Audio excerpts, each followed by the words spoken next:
¿qué país queremos? ¿Qué salida le damos? ¿Qué solución le damos?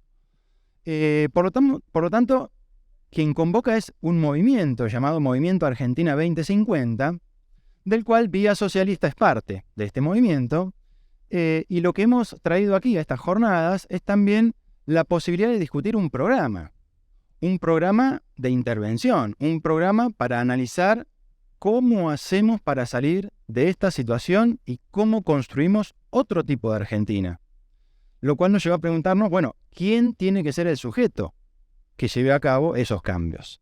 A nuestro juicio, por supuesto, el sujeto es la clase obrera. ¿Por qué? Porque hasta ahora el sujeto que ha dirigido los destinos de esta sociedad, la burguesía, nos ha llevado por este camino, por el camino de la crisis, la degradación, como mencionaba hasta hace un ratito. En el marco de estas jornadas hay 41 mesas donde vamos a estar discutiendo acerca de todos estos problemas, ¿sí? Así que bueno, para ir cerrando esta breve introducción, decirles que en esta mesa vamos a estar debatiendo, van a estar exponiendo María Maneiro, doctora en Sociología, investigadora del CONICET, con lugar en el Instituto Gino Germani, y también es docente en la Universidad de Buenos Aires. También nos acompaña Marina Cabat, doctora en Historia, también investigadora del CONICET, docente de grado y posgrado en la Universidad de Buenos Aires, militante de Razón y Revolución y de Vía Socialista. Y bueno, debo hacer una aclaración, en esta mesa estaba convocado también Federico Fagioli, estamos viendo si está llegando, entiendo que pasa a exponer a otra mesa.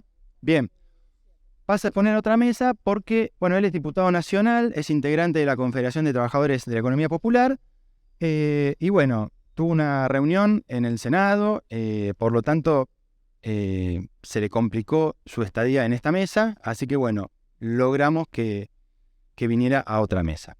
Así que bueno, sin más, decirles también que bueno, el uso del micrófono es importante para la grabación y demás. Vamos a estar exponiendo más o menos 20 minutos, igual expongan con libertad, yo en todo caso les voy a ir mostrando los tiempos y todo eso.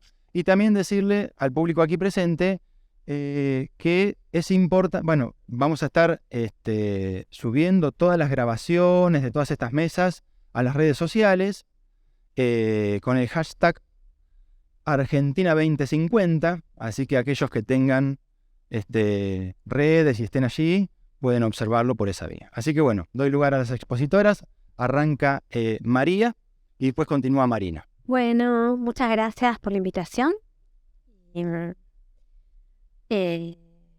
y bueno, por tratar de pensar juntos. La verdad es que tratar de pensar soluciones para el conurbano me excede, ¿no? Pero sí lo que puedo es pensar problemas.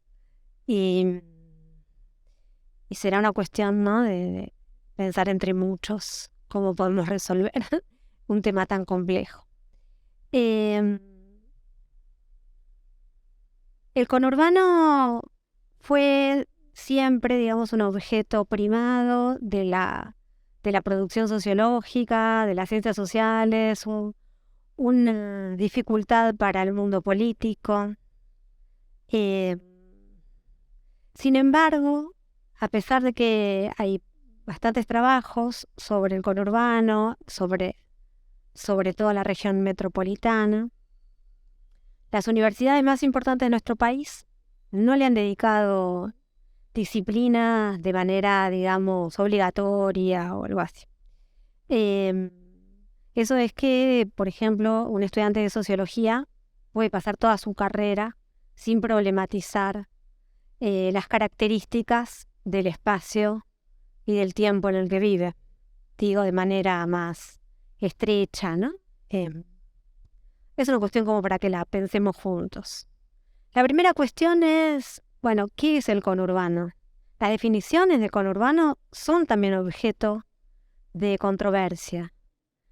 La definición más usada es la que remite a la primera y la segunda corona con los 24 municipios y es la que se usó durante mucho tiempo, pero sin embargo hay otras dos formas de nomenclaturas que también, digamos, unifican a estos municipios del conurbano con la ciudad, como son llamar a esta región como región metropolitana o área metropolitana. Ustedes habrán visto AMBA, RAMBA, conurbano, Gran Buenos Aires. Cada una de ellas tiene algunas diferencias.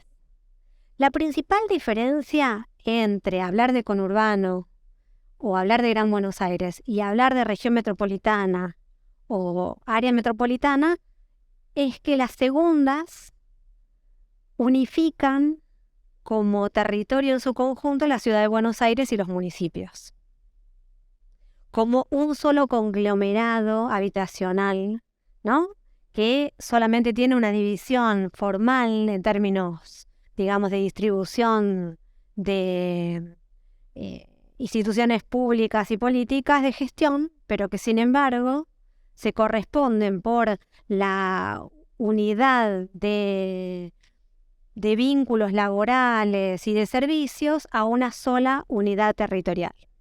Ustedes sabrán, ahora que estamos en la ciudad de Buenos Aires, que aproximadamente 2 millones de personas diariamente van y vienen desde el conurbano hacia la ciudad. Con lo cual, esta división como dos realidades distintas tiene cierta complejidad. Ahora, esto quiere decir también que hablar de región metropolitana o zona metropolitana nos simplifica las cosas y también nos abre una gran complejidad en el sentido de que las instituciones de gobierno de una y otra son disímiles y las características económicas de una y otra son también muy diferentes. Entonces, por el solo hecho de pasar la General Paz o de pasar el Riachuelo, nos encontramos con realidades, por ejemplo, del Producto Bruto por persona, per cápita, que tiene el Estado para gastar en una y en el otro lugar, muy disímiles, muy desiguales. Con lo cual, cuando uno después saca medidas de tendencia central acerca de qué pasa en la región metropolitana, está en algún sentido mezclando peras con bananas, porque lo que sucede en la ciudad es muy diferente de lo que sucede en la provincia. ¿En qué sentido es muy diferente? En términos de acceso a servicios públicos, de ingresos de las personas y las familias que habitan en el lugar. Ahora ahí tenemos un nuevo problema, que es el problema, yo soy socióloga, entonces acá tenemos siempre como un tema, los sociólogos, que nos es muy importante, que es cuál es la unidad. Porque si bien es verdad que el conurbano es muy diferente a la ciudad, también es verdad de que la ciudad dentro de sí misma es muy desigual y que los municipios también son muy desiguales. Entonces, trabajar con la unidad político-administrativa sirve para los estudios sobre las ciencias sociales, sobre las desigualdades, sobre las preocupaciones políticas, sociales, económicas. Bueno, puede servir siempre y cuando uno también pueda ver qué elementos se están oscureciendo atrás de mirar todo ese conjunto como si fuera un conjunto uniforme. Hay desigualdades de clase, hay desigualdades de género, hay desigualdades geolocalizadas de territorio, no es lo mismo un lugar que otro. Entonces, bueno, momentáneamente por el pedido de la mesa, vamos a dejar de lado las desigualdades de la ciudad, que son un tema súper interesante, pero no conformarían parte del objeto que ustedes me pidieron, y vamos a empezar a pensar un poquito el conurbano. Las formas en que se ha clasificado el conurbano han sido generalmente dos. Una que es pensar primer y segundo cordón, y otra que es pensar los vectores, ¿no? El corredor norte, el corredor oeste y el corredor sur. ¿Por qué se han pensado esas clasificaciones? Porque en principio las formas en que se ha construido el hábitat en esos lugares han ido constituyendo una historia que va del centro a la periferia, a partir de las redes ferroviarias. Entonces, primero hubo una mayor construcción de infraestructura dentro, ¿se escucha? Me parece que sí. Una construcción de infraestructura mucho más importante en el primer cordón, más cercano a la ciudad, y sobre todo en todo lo que se constituyó frecuentemente como cabeceras de partidos, que fueron las estaciones de tren del ferrocarril. Entonces, tenemos dos elementos a considerar. El primer elemento a considerar es este primer cordón que se habita más tempranamente, y como se habita más tempranamente en otros contextos, se fue generando una urbanización con características infraestructurales mucho más sólidas. Ahora, ¿esto quiere decir que la diferencia entre primer y segundo cordón nos explica las desigualdades del conurbano? No, la verdad que no. ¿Por qué?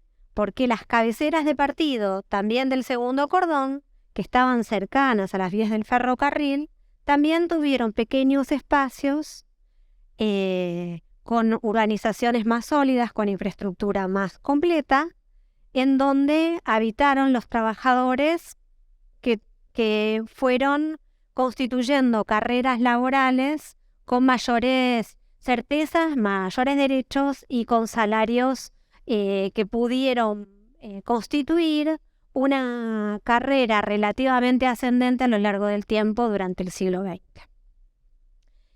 Este es uno de los aspectos que yo quería decir. El otro aspecto que es importante pensar es qué sucede si nosotros pensamos el conurbano desde los vectores norte, oeste y sur. En principio es bastante conocido entre la población, ¿no?, que la zona norte, ¿no?, dicen algunos, no es conurbano, ¿no? ¿Por qué? Porque los niveles de vida y la calidad de muchos de sus servicios se asemeja a la ciudad, sobre todo cuando estamos hablando de dos municipios, Vicente López y San Isidro. Sin embargo, la zona norte es mucho más que Vicente López y San Isidro, y Vicente López y San Isidro son muchísimo más que algunos de sus lugares, porque hay villas, asentamientos que tienen las mismas características de vida sin acceso a derechos como lo tienen otros lugares. De todas maneras, ahora vamos a mirar los datos. Otro de los aspectos importantes es la característica específica, no sé, la particularidad de la zona sur. Yo soy nacida y criada en zona sur, así que en general mi objeto de trabajo es la zona sur del conurbano.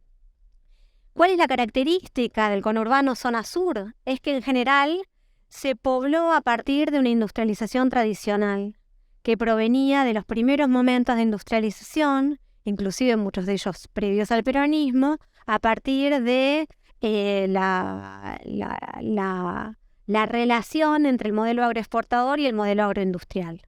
Entonces es una red que se constituye, sobre todo entre los años 20 y 30, a partir de los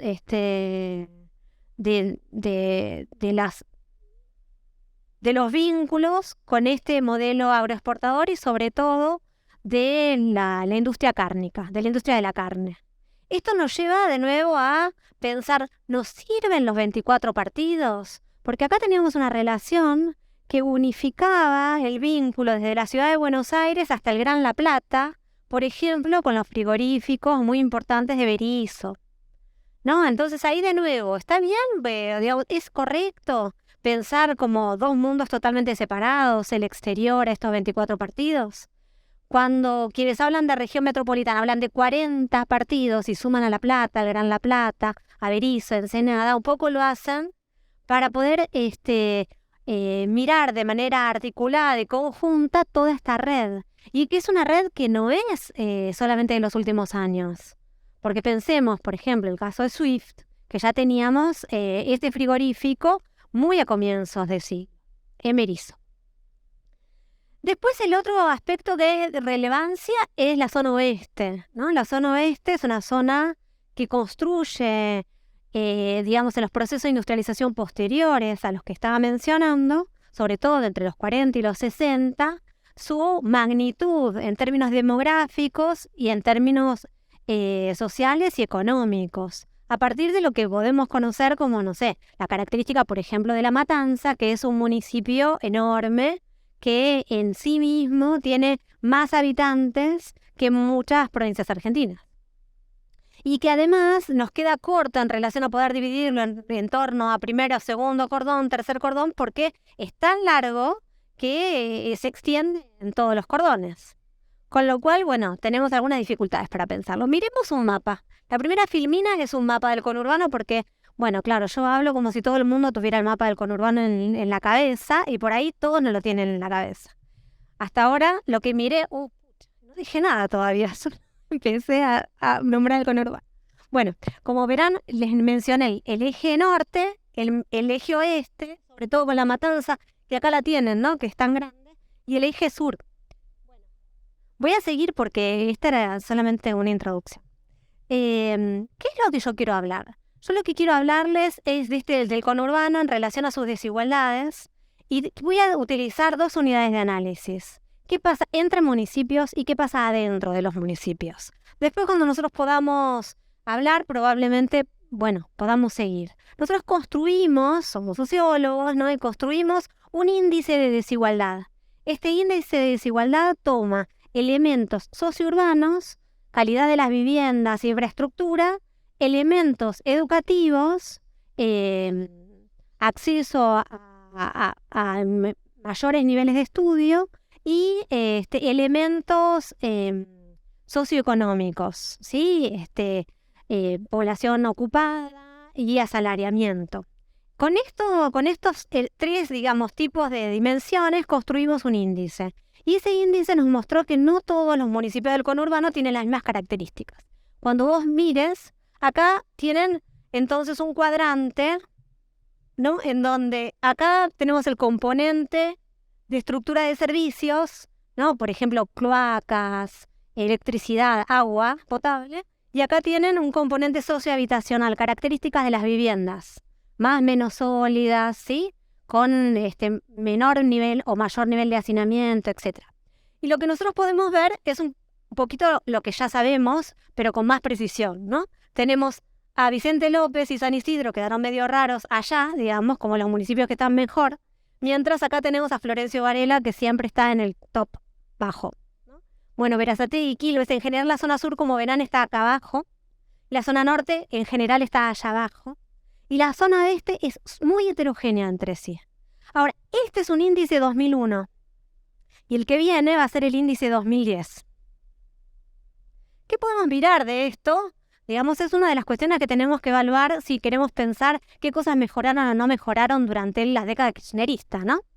Que la primera mirada, digamos, si uno estuviera de acuerdo con todas las políticas, podría priorizar de que realmente hubo algunas mejoras porque tenemos muchos más municipios que están más cerca de la centralidad del cuadrante.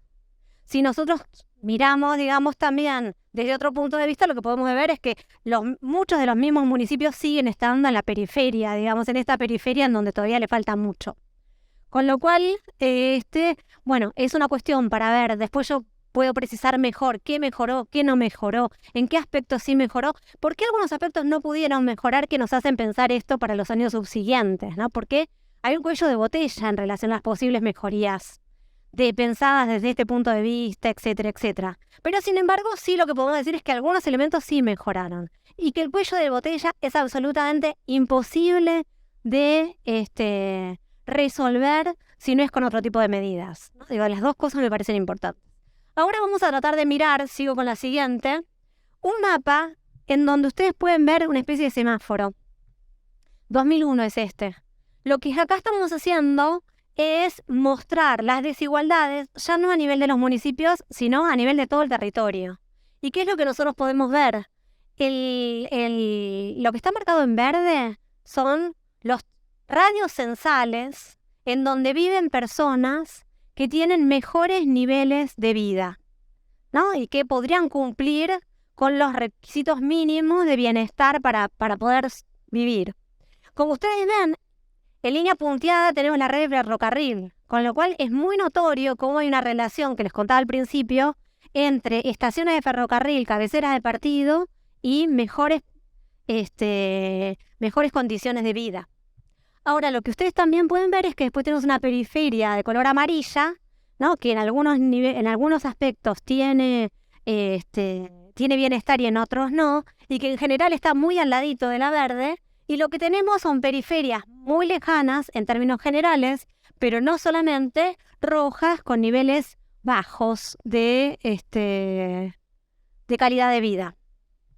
Esto es otro tema que nos hace pensar qué pasa con el periurbano, ¿no? ¿Qué pasa con ese lugar en donde está terminando el urbano y ya empiezan a habitarlo algunas viviendas y sin embargo no tienen las infraestructuras necesarias?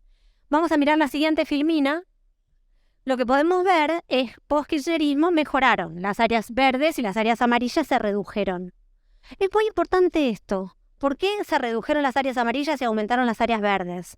Es decir, hay un elemento que es significativo, es fundamental. Vamos, algunas de las áreas que antes eran amarillas pasaron a ser verdes. Pero en términos generales, las áreas rojas siguieron siendo rojas. ¿Qué quiere decir esto? Que la posibilidad de llegar a un nivel de vida adecuado era tan lejano en las áreas rojas que las áreas rojas no pasaron a ser amarillas. Lo que sí pasaron es muchas áreas amarillas a ser verdes, ¿no? Bueno, después quiero decir qué es lo que sucede con esto porque hay elementos infraestructurales que son muy, muy complejos y caros para poder realizarlos y que en muchos casos quedan de la mano de las propias familias su realización, porque ustedes saben que nosotros vivimos en una ciudad que es fundamentalmente autoconstruida y como es autoconstruida, la propia familia tiene que hacerse cargo de la construcción de su vivienda, si no hay políticas de vivienda expansivas, sólidas, etcétera, que de hecho fue un elemento en donde no se avanzó.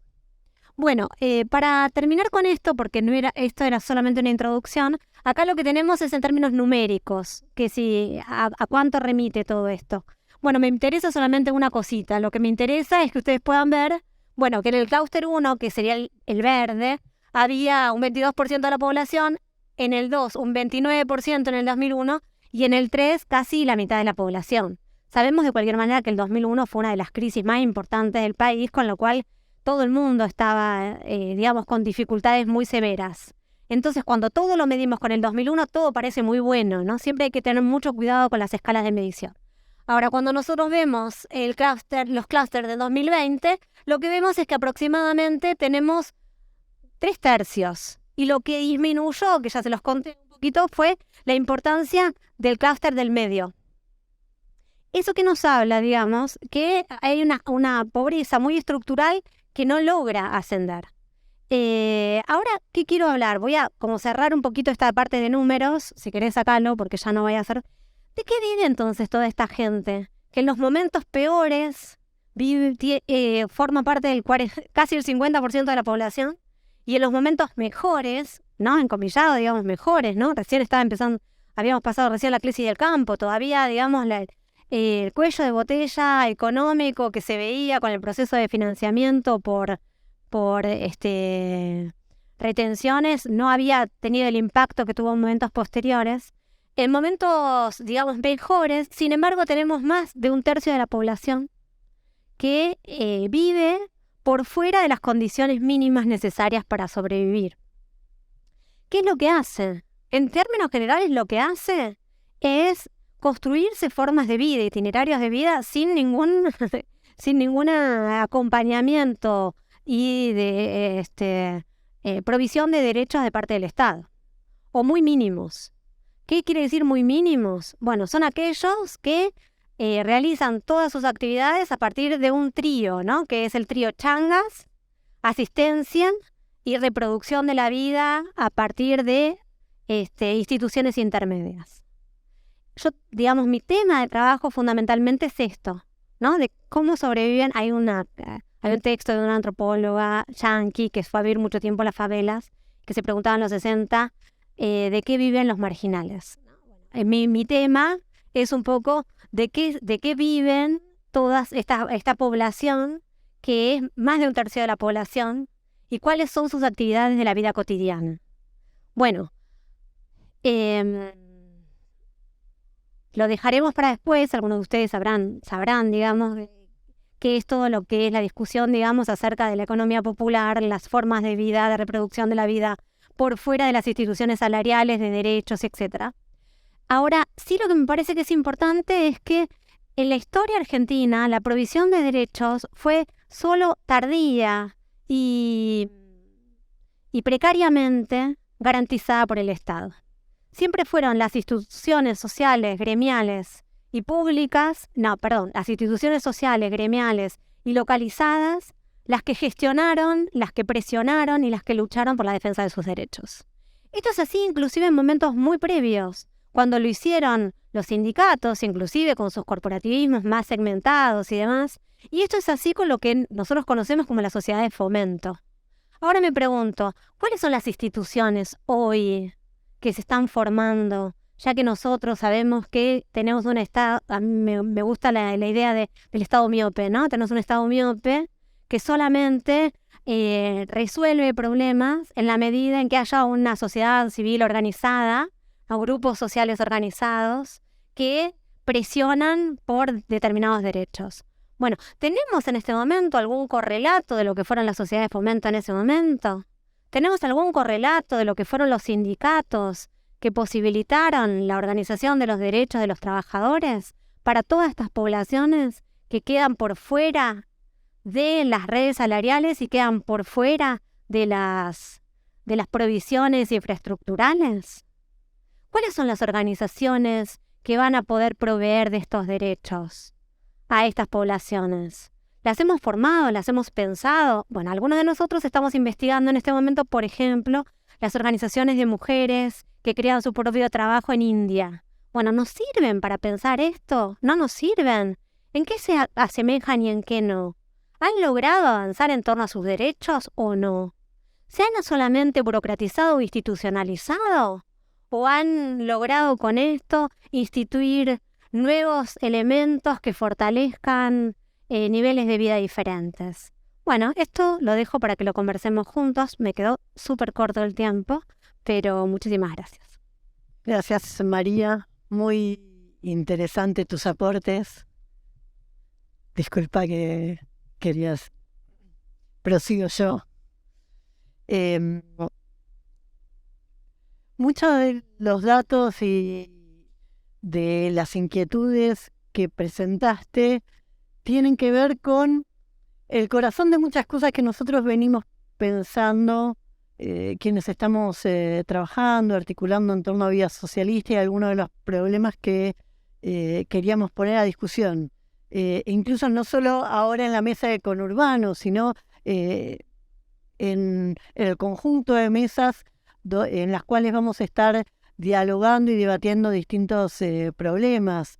Por ejemplo, este problema que es tan básico, pero al mismo tiempo conlleva ramificaciones desde el punto de vista de los sociólogos que lo estudian, pero también hasta consecuencias políticas, económicas importantes. O sea, todas las discusiones en torno a la definición del conurbano que están detrás también de un problema más grande de un país organizado políticamente, administrativamente, jurídicamente, en torno a una estructura económica social ni siquiera del siglo XX, casi del siglo XIX, y entonces donde aparecen estos desbalances en municipios que tienen mucha más población que provincias enteras y que en términos de asignación de recursos, de peso político electoral, etcétera, quedan, si se quiere, devaluados en torno con otros. Y entonces pensar hasta cómo toda la gente que hoy habita el conurbano es justamente representada en términos políticos, de tal manera de que una persona, la decisión de una persona en términos políticos valga lo mismo, sea donde sea que esa persona viva, y que hace al elemento de la base de la democracia, es uno de los elementos y una de las discusiones que, si se quiere, hoy tenemos que darnos. Pero por supuesto, conlleva otros problemas. ¿Qué pasa con el federalismo? ¿Qué pasa con las provincias? Bien, va a haber una mesa específica para discutir esto. Arranco por acá planteando porque cuestiones que aparentemente podrán parecer superficialmente como de semántica, una discusión erudita entre sociólogos, historiadores, economistas, en realidad está detrás también de quién decide, por ejemplo, una ley del aborto libre y gratuito, y qué peso tienen distritos con mucha menor población en relación con el peso que tienen, en términos políticos, su representación en el conjunto del Parlamento argentino, todos los habitantes del conurbano. Entonces, son cuestiones y problemas que están asociados.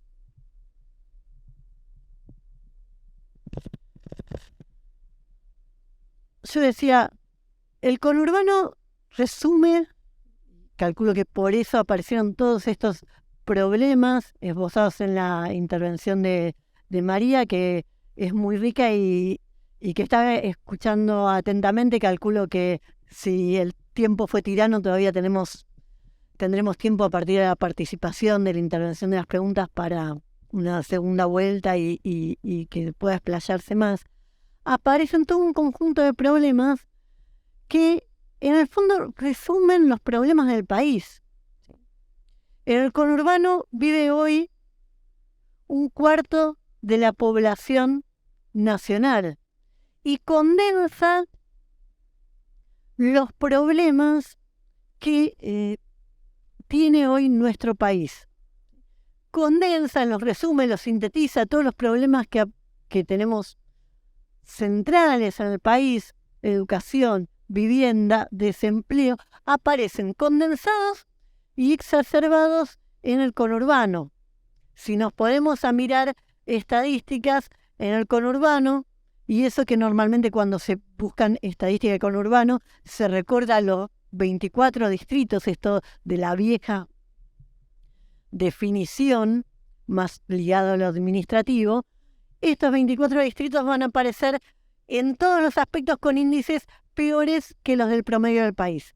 Quizás no peores que Resistencia, pero sí siempre por debajo que los índices del país. Si miramos empleo, desempleo, empleo negro, subempleo, en todos estos índices vamos a encontrar el conurbano en peor posición que en el resto del país. Paradójicamente, o no tanto, cuando uno se fija cuál es la cantidad de empleados públicos sobre el total de los habitantes, el conurbano está un poco más abajo que la media del país. O sea, normalmente, si a un liberal le preguntáramos, ¿vos qué crees? ¿Que en el conurbano hay más o menos empleados públicos en el resto del país? El prejuicio ambiente les haría pensar que seguramente hay más, ¿sí? Van a tender a pensar en esa lógica, pobreza más empleado público. Y lo cierto es que en el conurbano tenemos menos empleados públicos por habitante que en el resto del país, que en el promedio del país. A la inversa, lo que sí tenemos más en el conurbano que en el resto del país es personas que perciben el potenciar trabajo. Este plan social asociado al trabajo en cooperativa, asociado a tareas de emprendimientos productivos de distinta naturaleza, vinculados a organizaciones sociales, y que es hoy motivo de disputa por el intento de recorte de este proyecto. Y lo que nos muestra es que que el Estado, en relación a la población que hay en el conurbano, se ha desplegado menos, ¿sí? Si no, tendríamos más docentes por habitante. El promedio de empleados públicos sería por lo menos el de la media nacional.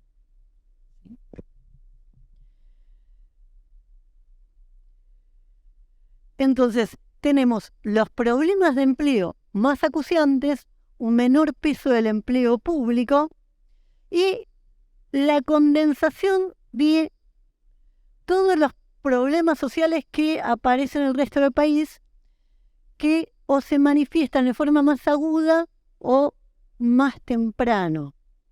Yo recuerdo, un dato impresionista, cuando yo trabajé más de 15 años como docente en La Matanza, sobre todo en la zona de González Catán, Virrey del Pino, o sea, yéndonos dentro de los cordones que hablaba María, trabajando entre el segundo y el tercer cordón, ya yendo a la zona periurbana, casi bordeando con Cañuelas, y también en otras zonas más cercanas como Puerta de Hierro, etc.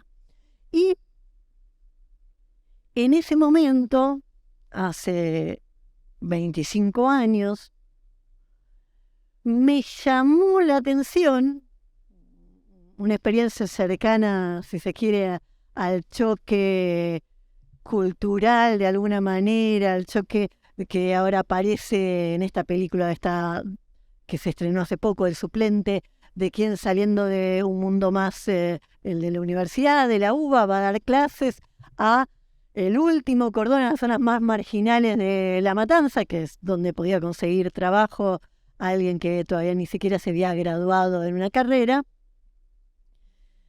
Me llamó la atención hace 25 años cómo trabajando con chicos que eran el equivalente de, hoy sería un segundo, tercer año de secundaria en provincia, un primer, segundo año de secundario en capital, cómo tenía un alto porcentaje de estudiantes que no sabían leer y escribir. Desde quienes no sabían leer y escribir en el sentido más básico del término, de hacer la grafía y poder leer, aunque sea lentamente, a el analfabetismo funcional de leer y no comprender lo que se escribía.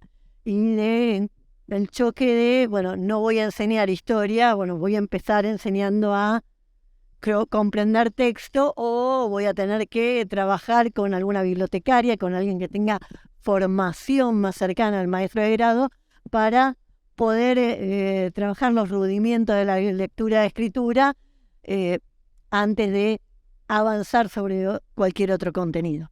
Este problema que hoy aparece como uno de los tópicos centrales cuando se debate a nivel de educación a nivel nacional, bueno, hace 25 años ya estaba presente en el conurbano, al menos en las escuelas de las zonas más periféricas, no quizás en el normal histórico de cada distrito, que siguiendo estas líneas que planteaba María de la urbanización, los distintos municipios tienen en la zona céntrica un colegio que fue el tradicional de la zona, que mantuvo por mucho más tiempo una calidad educativa, donde era difícil entrar para la gente de la zona, etcétera. Pero si ya nos alejábamos de esos distritos de urbanización más temprana y yendo hacia las zonas más marginales y no a los colegios más tradicionales de cada municipio, ya encontramos hace 25 años este problema como un problema central. Acá me planteaba Nicolás que para esta primera ronda estoy un poco justa con el tiempo. En el planteo inicial, al menos, lo que quería señalar en torno a esto, de esta condensación de todos los problemas sociales de Argentina en el conurbano, su exacerbación, su manifestación más temprana, es que también las respuestas a esos problemas van a tener que tener el conurbano como el laboratorio central de experimentación social, ¿sí? O sea, resolver los problemas del país pasan en gran medida por resolver los problemas del conurbano, ¿sí? Que condensa todos estos problemas del país y que hoy en día vemos reproducirse de la misma forma a menor escala en el conurbano de las provincias del interior. ¿Cuál es el corazón de estos problemas? Bueno, el corazón de estos problemas pasa por el problema del empleo desde el punto de vista social y desde el punto de vista económico que engendra ese problema social por la desestructuración del corazón productivo del conurbano, donde el poblamiento del conurbano, su crecimiento en gran medida estuvo asociado, al menos en varias de las líneas, como es la zona sur, como señaló María en forma central, a este crecimiento industrial, este temprano crecimiento industrial del país, y que el agotamiento de ese corazón productivo es lo que dio lugar a la emergencia de bolsones de desempleo, bolsones de pobreza y bolsones de donde empiezan a aparecer todos estos problemas sociales. Porque si yo no tengo dónde emplearme, ¿qué más da si voy al colegio o no? ¿O qué más da si aprendo en el colegio o no? Todo lo contrario a cuando, ligado al crecimiento industrial del conurbano, crecían las escuelas técnicas. ¿Sí? Y como decía, un problema que se reproduce en el resto del país. Hoy, Palpalá, que antes vivía al pulso de Alto Hornos-Zapla, hoy Palpalá es simplemente una ciudad dormitorio de Jujuy. Y tiene que ver con toda una estructura urbana, una mancha urbana que crece, pero asociada con la capital administrativa, con gente que trabaja en la capital administrativa de la provincia, ligada a empleos en el sector servicio, y donde el sector industrial es lo que ha quedado perdido y que no se ha construido nada que suplantara las viejas industrias o que permitiera relanzarlas a una escala para que pudieran ser competitivas y pudieran sobrevivir ahora en el siglo XXI. En torno a esto, entonces, ¿cuál es el planteo y cuáles son algunas de las cuestiones que nosotros consideramos? 1. No puede haber personas desempleadas y hay que pensar al revés. El desempleado es una riqueza ociosa que tiene el país, un recurso humano vital que puede estar puesto al servicio de un relanzamiento productivo.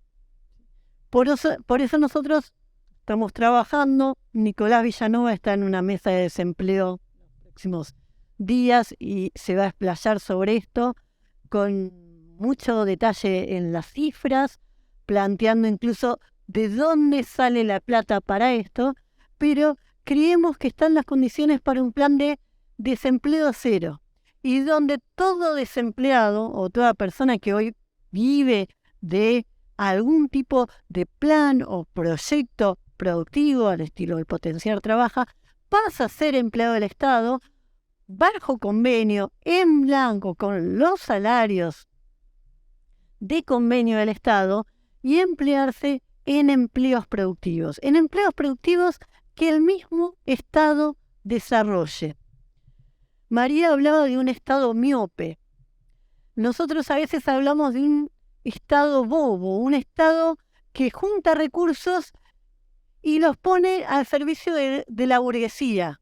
En vez de usarlos, los dilapida en subvencionar a la burguesía, en incentivar a la burguesía para que la burguesía haga, en tratar de promover y darle facilidades para que la burguesía haga, y la burguesía no hace. Algunos datos en relación con esto, vinculados a formas de promoción industrial que no están funcionando. Del 2002 al 2022, el número de parques industriales en el país creció de 60 parques a 600 parques. Todo un crecimiento cercano al 600% en un contexto que la industria creció solo el 26%. ¿Cómo podemos tener un boom y una primavera de los parques industriales en un contexto de una industria estancada o en retroceso? ¿Qué ocurre? El Estado junta recursos y los pone al servicio de esa burguesía, incentivándola a través de estos parques que no son planificados. El Estado tendría que centralizar y planificar, pero hay 600 parques porque cada intendente quiere un parque, porque nadie puede ser intendente del conurbano que se precie, de cualquier localidad del interior del país que se precie que no tenga su parque industrial. Y entonces hay 1, 2, 3 parques industriales sin complementariedad, sin una lógica, sin una centralización.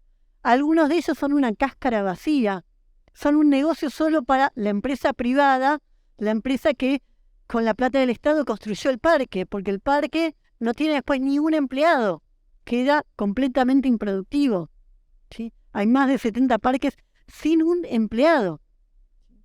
Y de los parques industriales, incluso los más exitosos, pensaron en el conurbano, Pilar, de los predios vendidos del parque industrial, porque hay muchos predios sin vender, de los que sí se vendieron, solo el 60% que tienen un dueño, tienen alguna construcción ahí. Ya no digo una fábrica, porque muchas veces es un depósito de un sector, de algún comercio, ¿sí?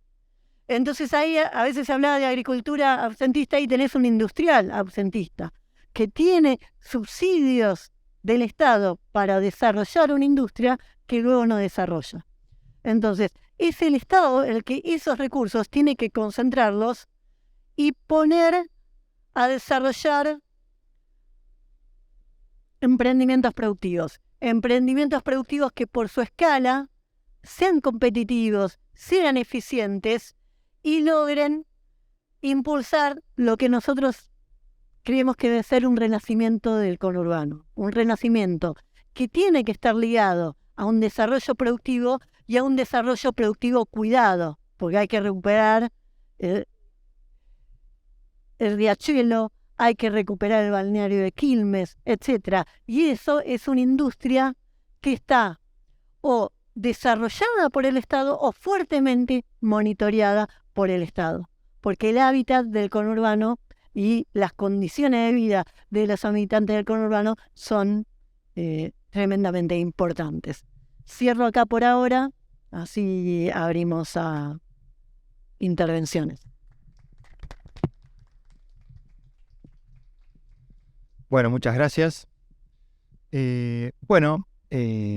Lógicamente en estas jornadas y la idea de esta mesa y de todas las mesas es darle la oportunidad a los aquí presentes, al público en general, a que puedan preguntar lo que se les ocurra en torno a la mesa, en torno a las exposiciones, para también darle lugar a las expositoras a que puedan seguir, ¿no?, ampliando y desarrollando esta intervención. Así que están abiertas las preguntas, hay un micrófono especial para el público.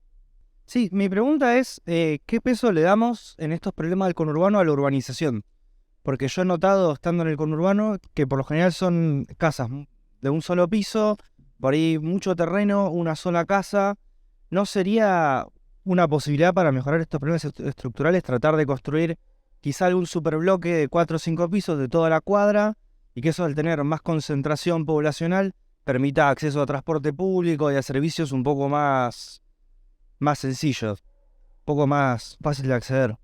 A ver, la verdad es que la forma de urbanización del conurbano para personas que viven en otros lugares del mundo les resulta totalmente ilógica. Como cuando yo les contaba, por ejemplo, yo hice mi postdoctorado en Francia y amigos que vienen de otras disciplinas y que no son de ciencias sociales y además no conocen demasiado de América Latina, cuando yo les comentaba que, digamos, el 90% de las viviendas del núcleo del conurbano eran de autoproducción, ellos se sorprendían tremendamente. Pues me decían, ¿y qué? Cada persona también se hace su propia escuela, se hace... ¿Cómo es eso? O sea, no lo entendían, porque es un derecho, y como derecho tendría que estar, y estoy tratando de decirles lo que ellos nos decían, ¿no? Ellos decían, son políticas públicas que tienen que estar garantizadas con determinados estándares, que no puede hacerlo cada persona como pueda, como le salga, según el dinero que tiene.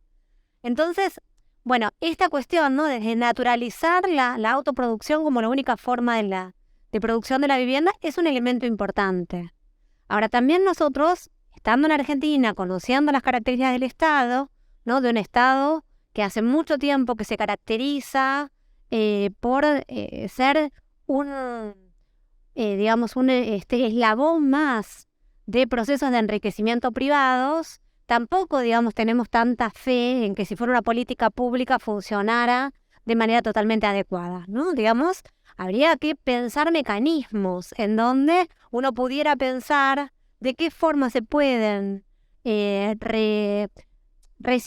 rearmar, ¿no?, las necesidades y deseos de la población con políticas públicas, ¿no? Hay muchas experiencias, sobre todo en Uruguay, hay muchas experiencias de cooperativas que tienen financiamiento estatal, pero que están realizadas fundamentalmente a partir de políticas públicas gestionadas y organizadas por los propios vecinos a partir de sus formas y necesidades. Lo que nosotros estamos viviendo, la verdad que no es en ese camino. Hoy mencionábamos el conurbano. Lo que a nosotros nos está sucediendo en el conurbano es que lo dinámico del conurbano, digo dinámico muy encomillado, son los barrios privados. Entonces, si estamos hablando de problemas en relación al uso excesivo de recursos, digamos, de espacios, de agua y demás, esto es el sumum total, ¿no? El problema no son la persona que tiene los 10 por 20 del lote, ¿no?, que logró comprarse en 20 cuotas. El problema son las grandes mansiones que tenemos al lado de nuestras casas, en donde se abusa de todo el uso de los recursos y de hecho se deja sin agua a toda la población, sin espacio a los nuevos habitantes, a los nuevos jóvenes que no tienen lugar, y se abre todo un tema acerca de que la forma de urbanización que estamos generando no solamente tiene los problemas pretéritos, sino que sobre todo también está teniendo problemas nuevos.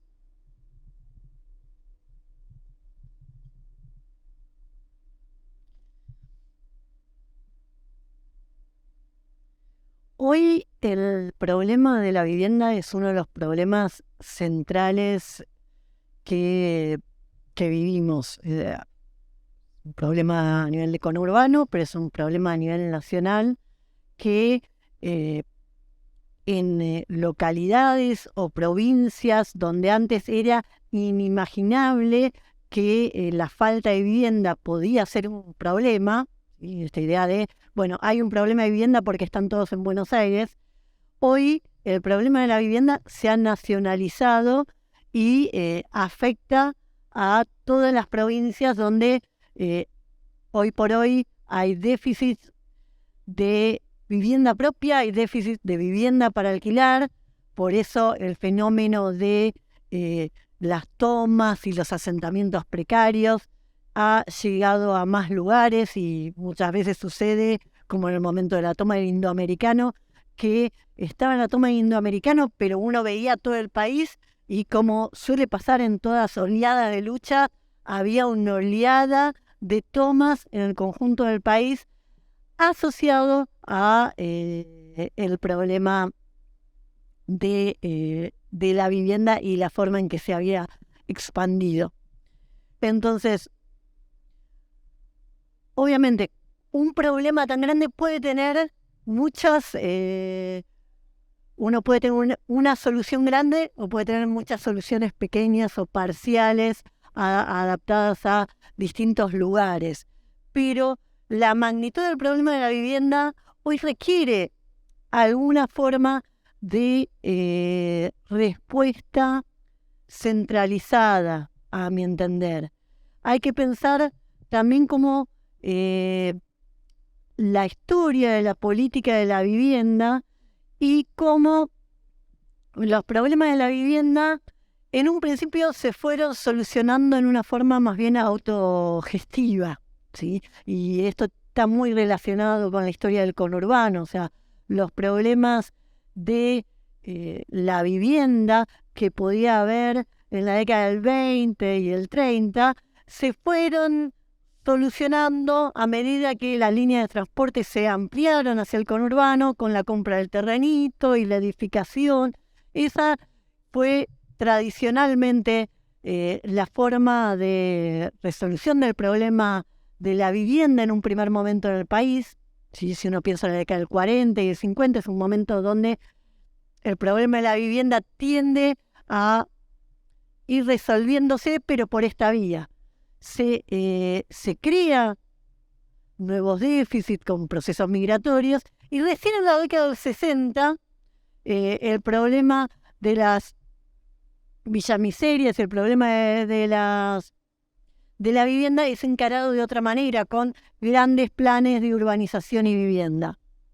Y en las últimas décadas, y estoy hablando de ya más de 3-4 décadas, esos planes, grandes planes estatales de vivienda, vienen en decadencia, en un proceso donde las instituciones estatales, lo que antes era el FONAVI, se desmantelaron y no se reconstruyeron. Y las políticas de vivienda que hubo fueron políticas más micro por el lado de cooperativas, pero que no lograron resolver el problema en general. Como decía María, en algunos índices uno puede ver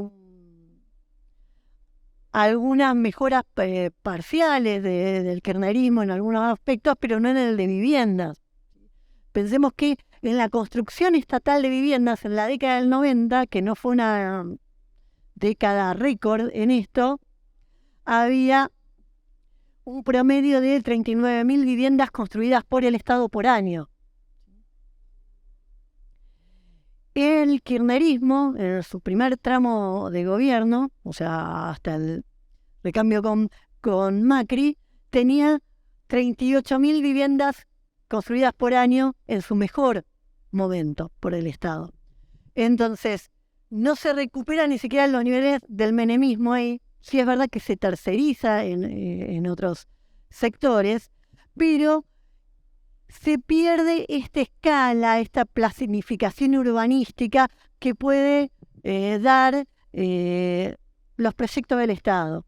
Y esto es un problema que arrastran los gobiernos de distintos signos, porque Macri no lo resolvió y la gestión en la ciudad de Buenos Aires es igual de mala. Si uno quiere ver qué hacen las instituciones del gobierno porteño en relación con vivienda, salen a recorrer los barrios populares al estilo Lugano, Soldati o el que hay atrás del Piñeiro, tratando de recomprar una casa, un departamento hecho por el Estado en la década del 60, 70, 80, 90. ¿Qué quiere decir?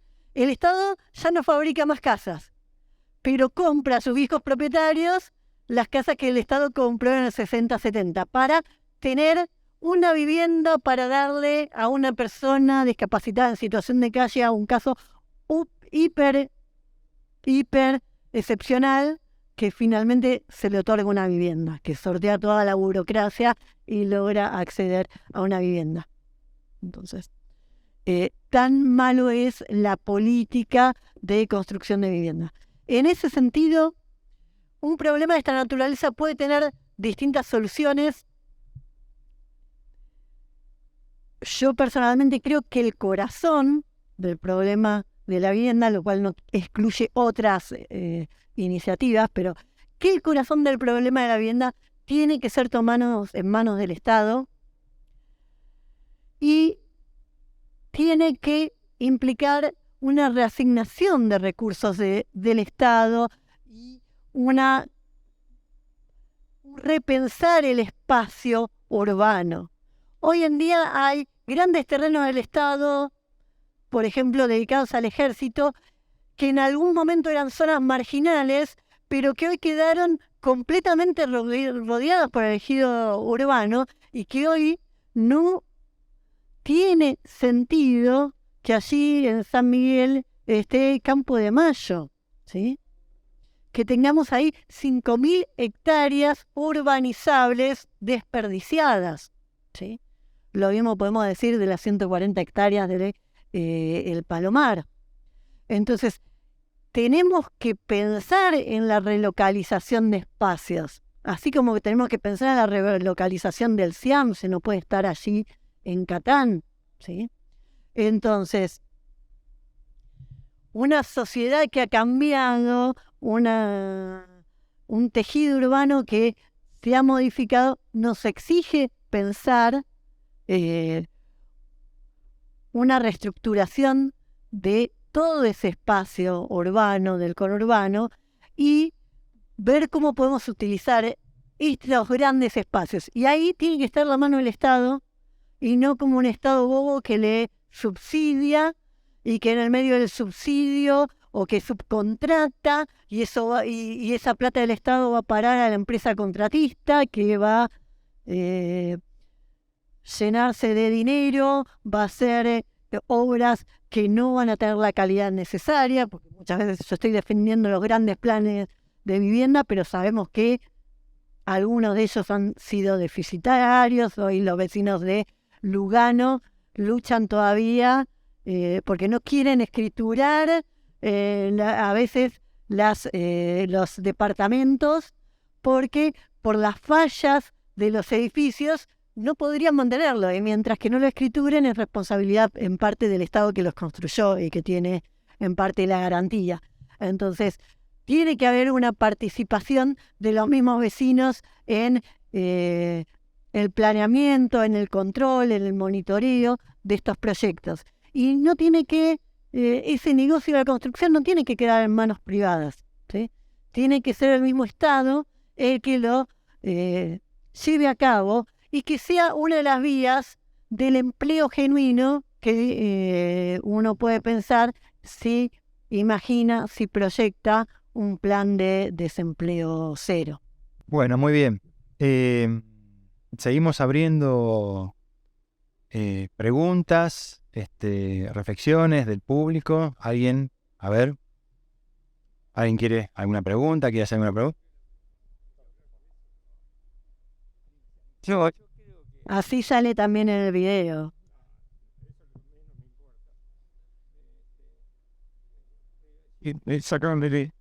Creo que lo principal de todo es la educación. Eso es muy importante, porque con la educación se hace todo, se gana mejor el sueldo, se trabaja mejor, la gente empieza a buscar mejores trabajos. Eso creo que es muy importante, especialmente para la gente pobre. Eso, y veo que hay poca importancia en la educación a la gente pobre. Los colegios tendrían que estar abiertos sábado y domingo para jugar, para los chicos, para todo eso. Bueno, entonces, ya está. Tal vez yo tengo un matiz acá con Marina sobre el tema de la centralización, ¿no? ¿Por qué? Bueno, porque experiencias sobre todo de países europeos que lograron realizar grandes centros, digamos, de resolución de los problemas urbanos. Por supuesto, si vos me decís es eso nada, vamos con los planes centralizados y con los grandes lugares, porque gente que no tiene dónde vivir, tiene dónde vivir. Pero sin embargo, si una fortaleza podría tener que el desarrollo nuestro sea tardío, es que podemos aprender de experiencias previas. Y bueno, ¿cuáles son los aprendizajes que nos dan los procesos de urbanización centralizados que se intentaron realizar en Europa, que se realizaron en Europa? En general lo que produjeron fue espacios muy fuertemente guetificados para determinados grupos poblacionales, en donde lo que se hizo fue que eran lugares para pobres. Y ya vivimos como vivimos, ¿no? En los mapas del conurbano, están fuertemente sectorizados para espacios para un grupo social y espacios para otros grupos sociales, y muy rápidamente tienden a degradarse esos espacios. Entonces, en general, lo que, digamos, nosotros pensamos, decimos, es cómo hacer para que los espacios sean menos claramente geolocalizados en términos clasistas, ¿no? Porque hay una tendencia muy rápida que después los espacios degradados, inclusive aunque sean viviendas que tienen los servicios mínimos y básicos, resultan después en espacios en donde no hay demasiada relación social con otros grupos diferentes. Entonces, este es un tema que me parece que lo tenemos que pensar. ¿Cómo lo trataron de arreglar los europeos después? Es con esto que ustedes deben haber escuchado muchas veces, que son los alquileres. En vez de que las personas tengan casa propia, tienen alquileres baratos según sus ingresos en lugares que comparten con otros grupos sociales. Esto tiene algunas virtudes, porque justamente lo que produce es lo que ellos llaman la mayor mixtificación, ¿no? O sea, grupos sociales mixtos. Entonces, quienes provienen de unas culturas también están con otras, quienes, bueno, se van logrando tratar de lograr espacios sociales más complejos. Ahora, también tiene su lado B. Mucha gente dice, encima de que estoy sin trabajo, estoy sin un mango y todo, me sacaron de mi barrio en donde conocí a la gente que estaba conmigo y además no tengo casa. Solamente es algo que ya no es mío. Con lo cual también tenemos que pensar si es una situación que se resolvió o no se resolvió, porque mal o bien también son sus lugares. Bueno, muchas cosas como para que pensemos. Las soluciones no son tan fáciles, pero sí está buenísimo que las pensemos. Lo que sí sabemos es que la modalidad actual no nos sirve. Uno de los elementos que yo sí estoy de acuerdo que no son exactamente construir casas, tiene que ver con legislación sobre las viviendas ociosas, como otros elementos ociosos de los cuales no voy a hablar ahora. No, pero digamos, nosotros sabemos que en muchos lugares, sobre todo céntricos y caros, hay muchas viviendas ociosas, viviendas que están cerradas y tapiadas, porque en otros momentos van a modificarse y acrecentarse los precios y van a hacer otras cosas, por ejemplo, grandes torres. Bueno, estos sí son elementos en donde uno podría repensar esto en espacios que se rearmen y sean otra forma de construcción de espacios mixtos, más complejos y diferentes. Dejo después para que lo sigamos pensando. Otro elemento, digamos, es el tema de las ocupaciones de tierra, las tomas. La verdad que yo vengo de estudio de conflicto social, mi tema fueron las tomas, ¿no? Yo vengo estudiando desde las tomas de fin de la dictadura en San Francisco Solano, que son migrantes, tema de investigación, estamos por sacar un libro con las chicas del Tala y demás, pero la toma, por ejemplo, que sucedió en el medio de la pandemia en Guernica, abrió una posibilidad de repensar qué sucedía con el problema de la urbanización. Y la resolución de un gobierno que muchos compañeras de los territorios, de los espacios, tenían confianza en que iba a resolver derechos, una resolución absolutamente ligada a lo represivo, cerró muchas de las y hay alternativas, ideas que se podían llegar a pensar acerca de cómo construir nuevas formas de ejercicio de demanda de derechos con poblaciones movilizadas y organizadas. Bueno, se cerró una oportunidad, ¿no? La verdad es que son muchas las oportunidades que se están cerrando y es una pena. Dejo un poco entonces el tema de la urbanización por ahora y vamos a la cuestión de la educación. Hace unos años, lo que podíamos nosotros ver es que se había mejorado mucho en términos de acceso a la educación.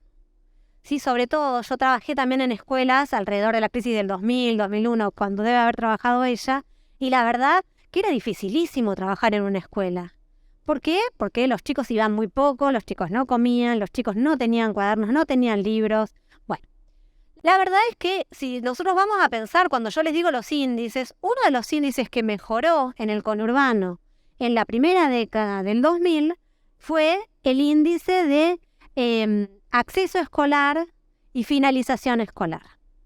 Los chicos iban más a la escuela, las escuelas estaban más abiertas y en algunos casos hasta había algunos recursos dentro de las escuelas como libros, etc.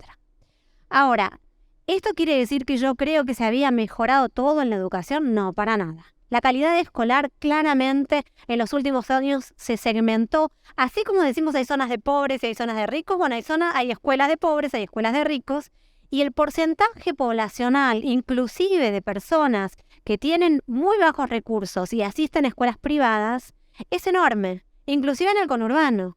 muchos elementos se relacionan a eso. Ustedes habrán escuchado que lo que se repite todo el tiempo es una relación absolutamente causal y lineal, como si fueran la defensa de los derechos de los trabajadores de la educación la que genera paros y que genera que la gente no tenga clases y que entonces vayan a la escuela privada. Bueno, esto es una falacia absoluta, ¿no? Esta es una falacia absoluta. La mayor parte de los días perdidos de clases son por problemas infraestructurales.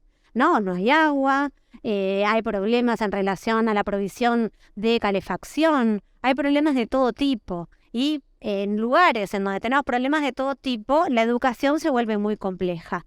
Entonces, ¿qué quiero decir con esto? Me parece importantísimo que los chicos hayan accedido a ir más a la escuela, pero me parece también que el tema de la calidad educativa y la calidad de la educación pública, que había sido una de las características centrales que diferenciaban a nuestro país de otros países de América Latina, es un elemento que tenemos que volver a poner en el tapete. Y la forma de ponerlo en el tapete es múltiple, ¿no? Pero la primera de ellas es salir de esta encerrona en donde parecería que los propios trabajadores son los culpables de los problemas, cuando la gran mayoría de los trabajadores de la educación están absolutamente comprometidos con una educación pública y de calidad. Ahora hay otro elemento que también me parece importante, ¿no? La relación que se establecía de manera directa entre modelo productivo del siglo XX y educación es una relación que en este momento yo no estoy del todo segura si puede tener la misma característica, ¿no? Escuelas técnicas, etcétera, para el mundo productivo. Digamos, ¿qué sucede hoy con el mundo productivo y su relación con la educación?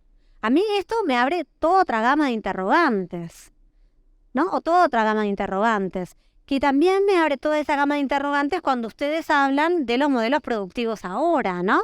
Digamos, en relación a cuáles fueron los aprendizajes que tenemos de los modelos productivos previos. Yo soy verazateguense nacida y criada, ¿no? Las empresas verazateguenses hicieron moco todo en nuestro país, ¿no? Digamos, en nuestro pequeño lugar donde vivimos, en nuestro municipio. Trabajo todo el tiempo en Quilmes, ¿no? ¿Qué pasa con los arroyos de este lugar? ¿Qué pasa con el agua de este lugar? ¿Qué pasa con el ambiente de este lugar? ¿Qué pasa con las enfermedades? Entonces, si estamos repensando un modelo productivo, es un modelo productivo que no puede dejar de lado evitar todos estos inconvenientes que tiene toda nuestra población, porque además nuestros vecinos viven en estos barrios degradados, viven en estos barrios que fueran ahora los cementerios de las grandes empresas, y se están comiendo sin comerla ni beberla, están viviendo todos los padecimientos que esas empresas dejaron. Entonces, bueno, es otro elemento. No voy a entrar ahora en el tema productivo porque el señor preguntó sobre educación, pero me parece súper importante que pensemos de qué manera, ¿no? ¿Qué características tendría que tener un nuevo modelo productivo? ¿Y qué características en relación, por ejemplo, a la reproducción de la vida? El feminismo nos entra también ahí, ¿no? Las mujeres, para ser buenas trabajadoras, tenemos que dejar siempre a nuestros hijos, tenemos que tratar de no pedir días, tenemos que tratar de... Bueno, ¿es el modelo que queremos armar?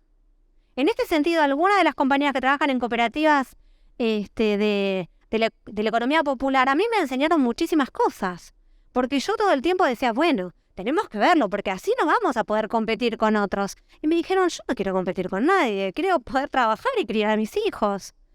Las dos cosas se pueden rearmar de otra forma, trabajando menos, organizando en otras maneras, teniendo otra forma de compromiso con mis propios compañeros. Bueno, en fin, otras cuestiones que me parece importante también poner en el tapete.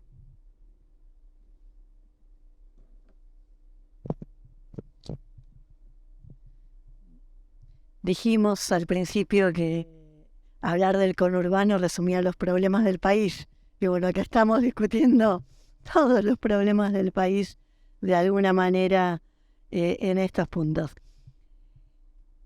Empiezo con algunas cuestiones que plantea María, estos matices que me parecen muy interesantes. Esta pregunta, bueno, si resolvemos el problema de la vivienda con grandes proyectos estatales, ¿cómo evitamos la guetificación? ¿Sí? ¿Cómo evitamos que estos espacios construidos por el Estado se transformen en guetos que sean factores de nueva marginación social de alguna manera? es un desafío, yo creo. Yo creo que ese es un problema y verdaderamente y es un desafío. Yo creo que uno de los elementos tiene que pasar por el planeamiento urbanístico. Por eso yo ponía sobre la mesa, el primer ejemplo que ponía era el de la disponibilidad de las tierras urbanizables de Campo de Mayo, porque es un espacio donde el Estado puede urbanizar, pero donde puede crear espacios verdes, donde puede crear hospitales, escuelas, un espacio bien organizado que permita que por la forma de la edificación, del trazado urbano, etcétera, no favorezca al menos esta guetificación de la cual habla María. Y lo mismo la calidad constructiva.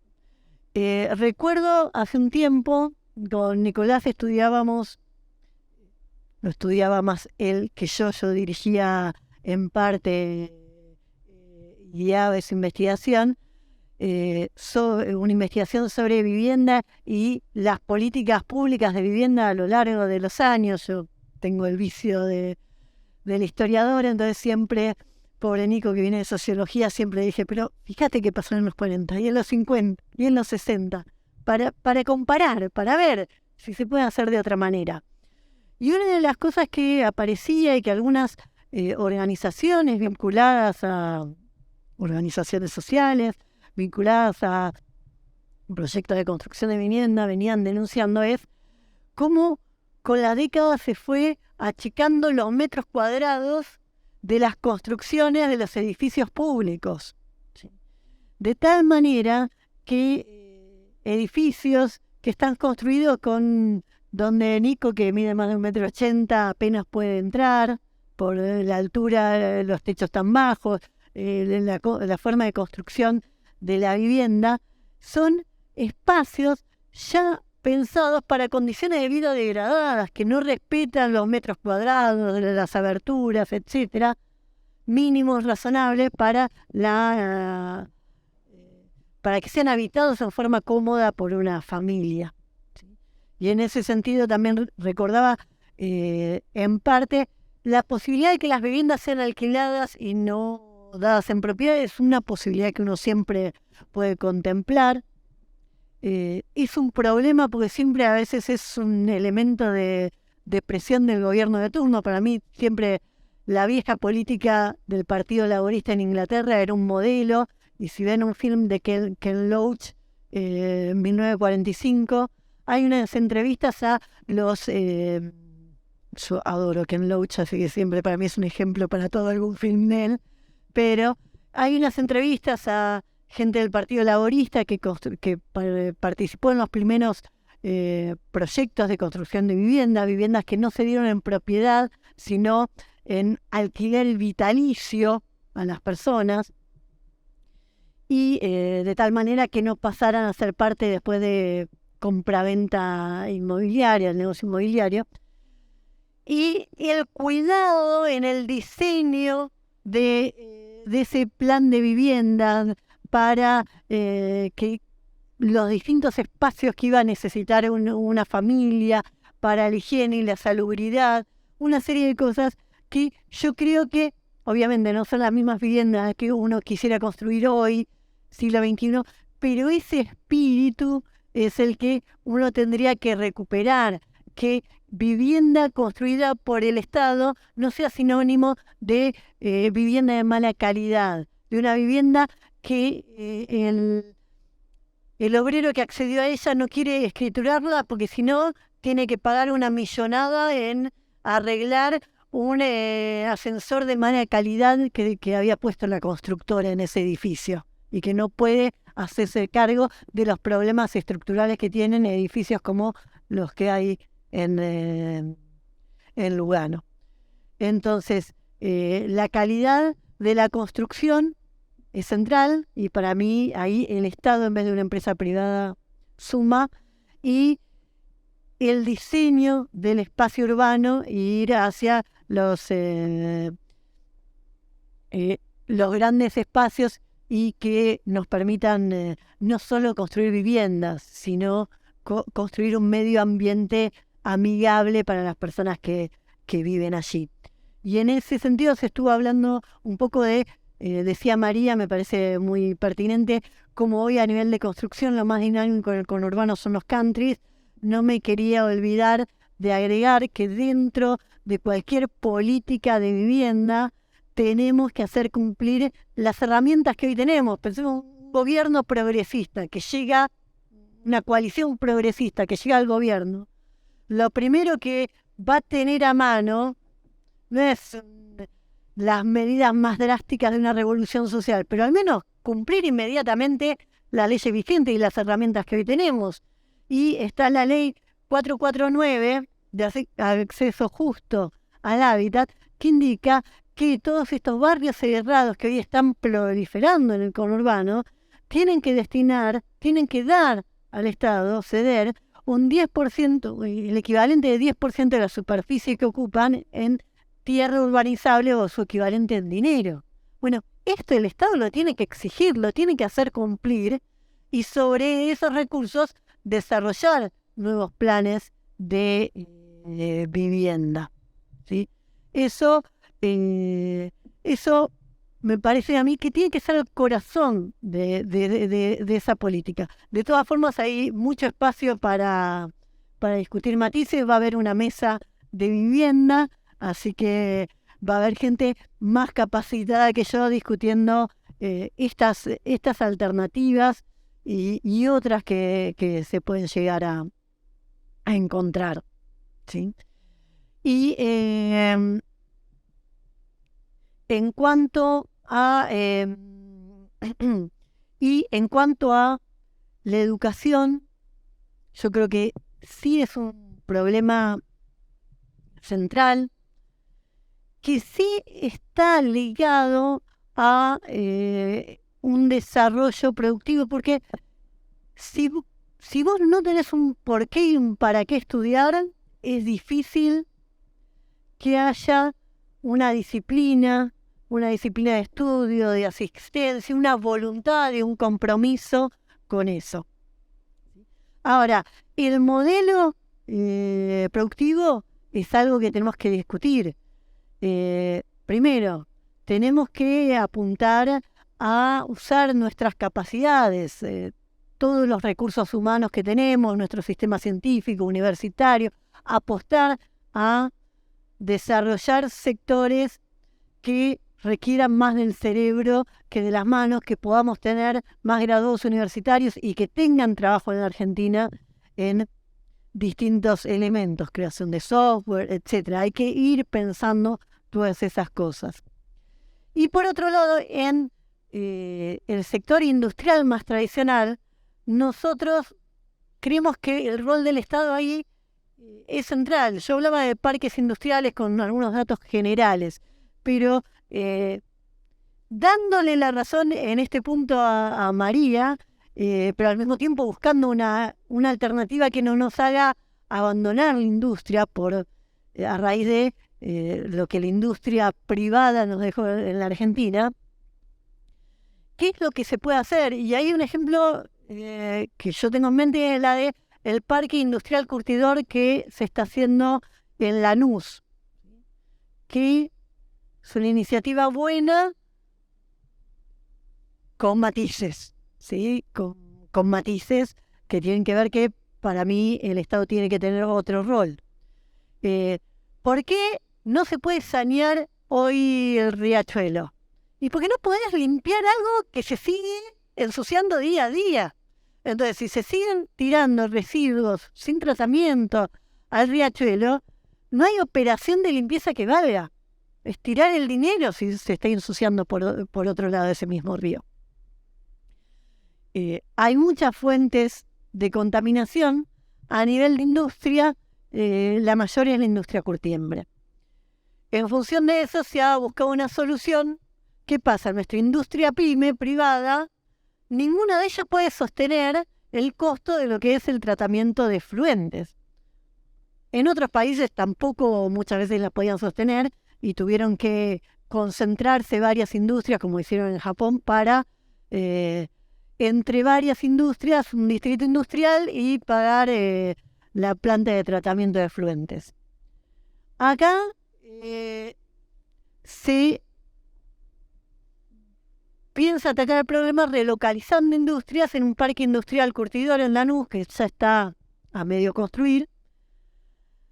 Ahora, ¿qué es lo que pasa? No se relocaliza ni siquiera todas las curtiembres. No hablemos de otras industrias que tiran igual de residuos peligrosos. Esta relocalización es en parte optativa. Y encima es el Estado el que pone todo el dinero, lo hace a través de un crédito, un crédito del BID, etcétera, pero ese crédito lo tomó el Estado Nacional, lo vamos a tener que pagar nosotros. En la ganancia de la curtiembra no intervenimos, pero sí pagamos los gastos. Eso es un Estado bobo, el Estado que paga los gastos y no interviene en las ganancias. Bueno, yo no voy a promover la destrucción de la industria existente, por más pyme o no pyme. Ahora, si esa industria no puede por sí sola realizar los tratamientos necesarios para no dañar al medio ambiente, puede asociarse con el Estado. Bueno, pero armemos una empresa mixta, si el Estado pone plata, que obtenga las ganancias en igual manera. Si no, tenemos un Estado bobo que está siempre al servicio de la ganancia de la empresa privada y por ende es deficitario. ¿Pero por qué pierde plata el Estado? Porque le gana a la privada, si el Estado corre con los gastos y no con las ganancias. Y eso por ahí es parte de la solución que apostamos. En educación va a haber, no una, va a haber creo que 8 mesas en educación. Cómo recuperar la calidad educativa es el eje de lo que estamos planteando, así que no voy a excederme y los invito a participar en esas mesas, que de nuevo va a haber muchos especialistas en esos temas que van a tener el ojo puesto en esos problemas que son efectivamente centrales hoy. Bueno, muy bien, muchas gracias Marina. Quedan 8 minutos de mesa, así que yo los quería aprovechar para lo siguiente.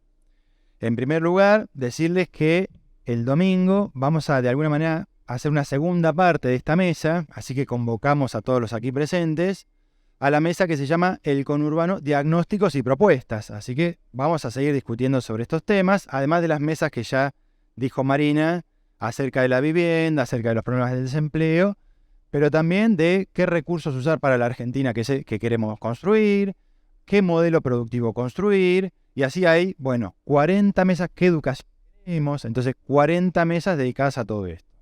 También avisarles que se está desarrollando una feria del libro aquí detrás de ustedes, así que los invitamos y los convocamos a que observen, miren y compren los libros, que son espectaculares, al menos por lo que yo pude ver. Y también decirles que ahora a las 19 horas se va a desarrollar el panel de apertura de estas jornadas, cuyo título es ¿Qué país queremos en 30 años y cómo lograrlo? Es decir, también de lo que estamos discutiendo acá se va a seguir profundizando y desarrollando con una línea más general.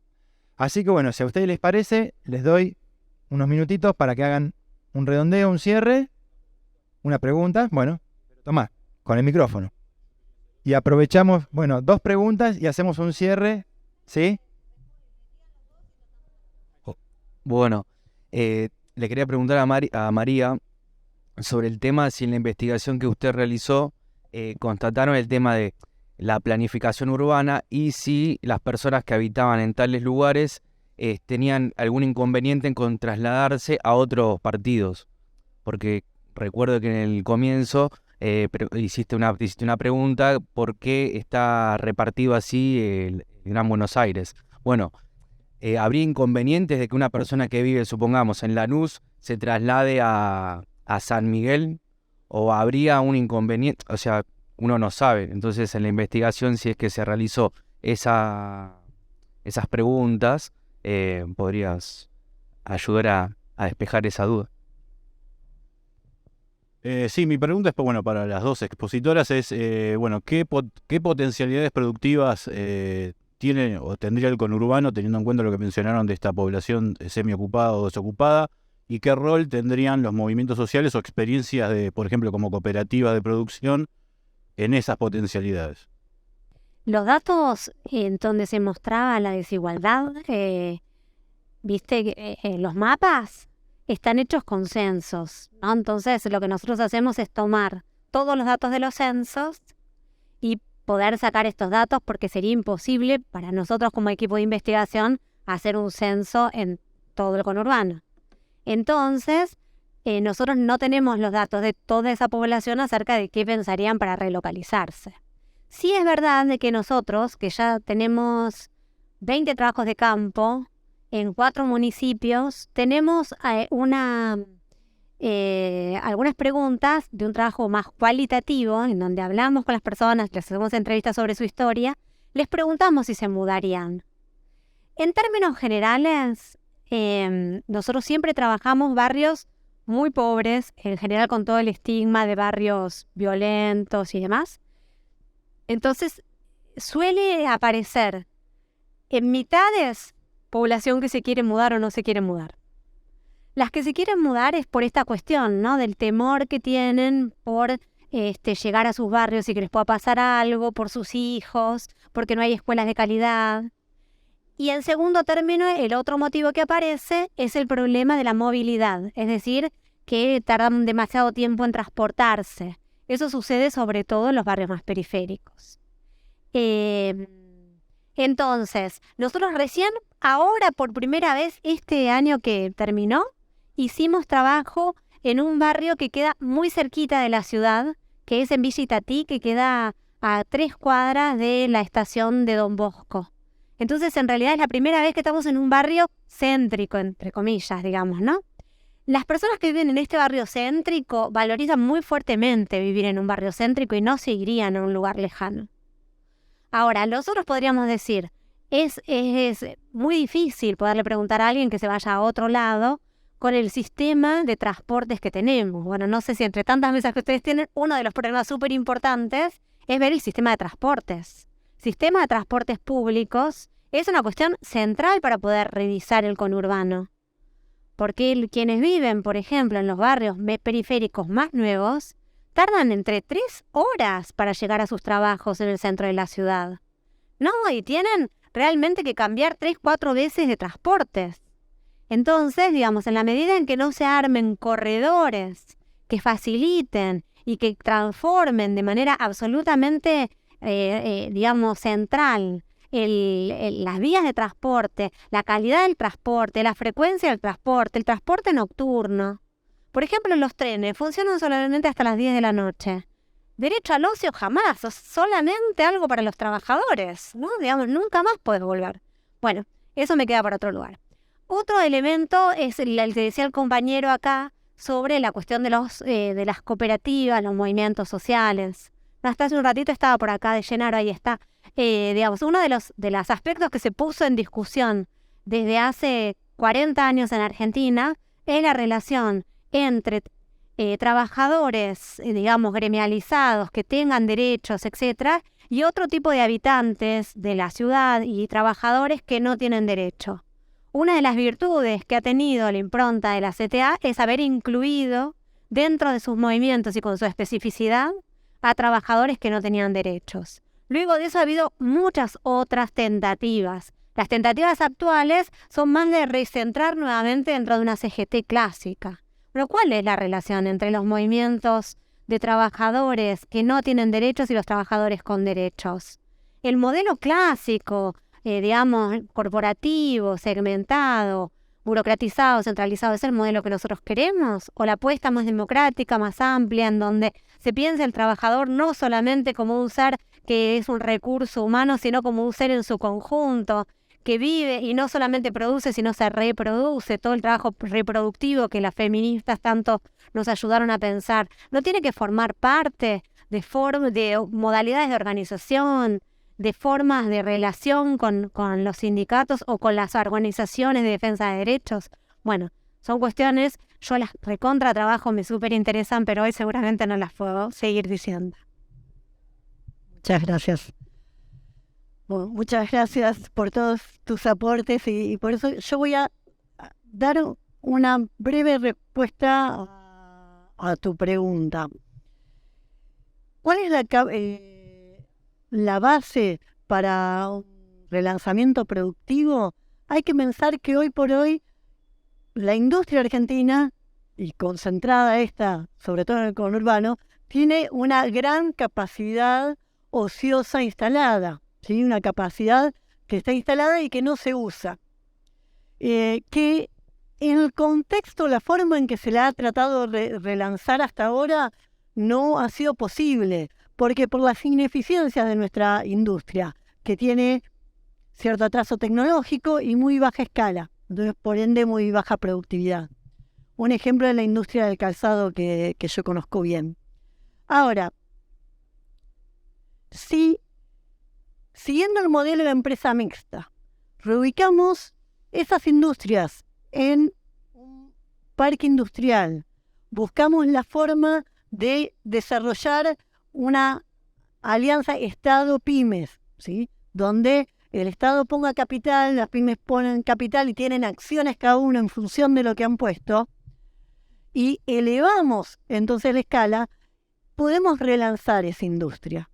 Y hoy, por ejemplo, con la industria del calzado, con la capacidad instalada actual, sin una máquina más, hay suficientes máquinas para cubrir toda la producción de calzado en el mercado interno, que hoy se sigue importando un montón de calzado y se sigue perdiendo parvas de divisas en eso, y todavía exportar un cuarto de la producción y generar, habíamos hecho la cuenta, más de 75.000 puestos de trabajo allí.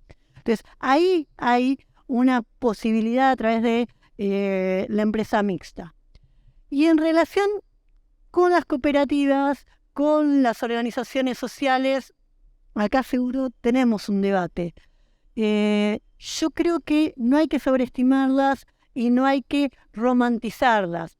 En un diálogo con una costurera que dirige un nuevo sindicato que está adherido a la CTA, el sindicato de costureras a domicilio, una compañera que fundó el sindicato en Mar del Plata y con quien venimos trabajando hace tiempo, promoviendo el cumplimiento de la ley de trabajo a domicilio en la Argentina, no se cumple.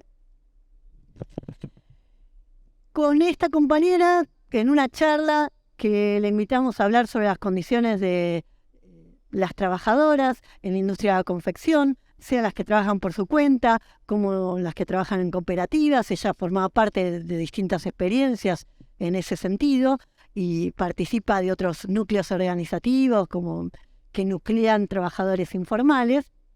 Cuando yo le planteé la posibilidad de este tipo de empresa mixta, estatal, privada, y donde el empleado tenga las mismas condiciones laborales de cualquier empleado estatal, aplaudió el proyecto en vivo. Entonces, y veía las ventajas de una cooperativa más las ventajas de un empleo en blanco.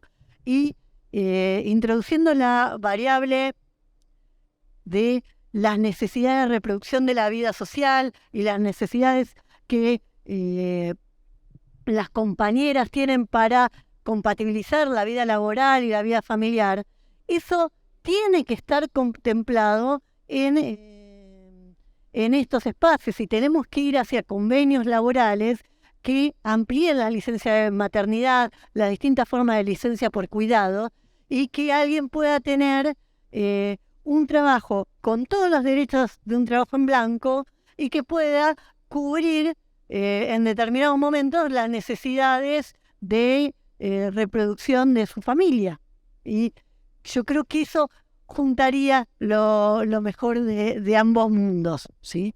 Y equipararía y evitaría, porque María me parece muy, muy pertinente cuando trajo a colación el tema de el peligro de transformar en guetos construcciones estatales centralizadas.